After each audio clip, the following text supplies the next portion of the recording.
Computer Science Videos here today to show you guys in this tutorial 3 different ways to insert a new slide into your presentation on the Keynote application using a Mac computer.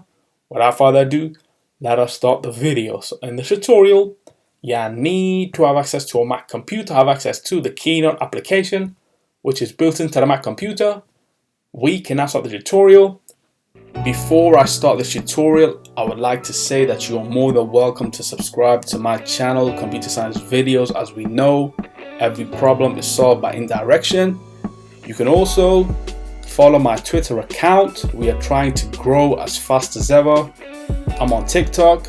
We post videos here and there. Follow my page on Facebook. I'm also on Instagram. You are more than welcome to support me on PayPal. Let's now focus on the video. So now let's go all the way down to the dock. Go to Launchpad, go to the Keynote application, search for this to open up.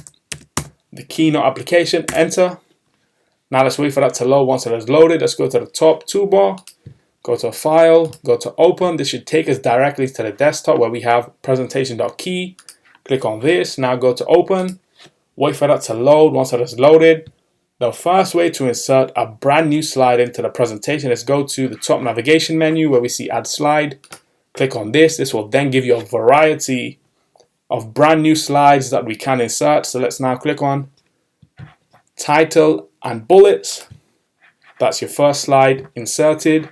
Let's go to File, or go to Insert, or go to Slide. Click on New Slide. That's the second way. And the third way is a keyboard shortcut, Command, Shift, and N to insert the third slide. So we can now Command S to save. Go to Keynote, quit Keynote. That's it with this video. I'll see you guys on my next tutorial.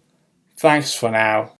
Thank you for making it towards the end of the video. Be sure to subscribe to my channel, Computer Science Videos. Be sure to check out the previous video on screen now, or you can ideally click on the playlist and watch all the journey for Computer Science Videos from the start until now.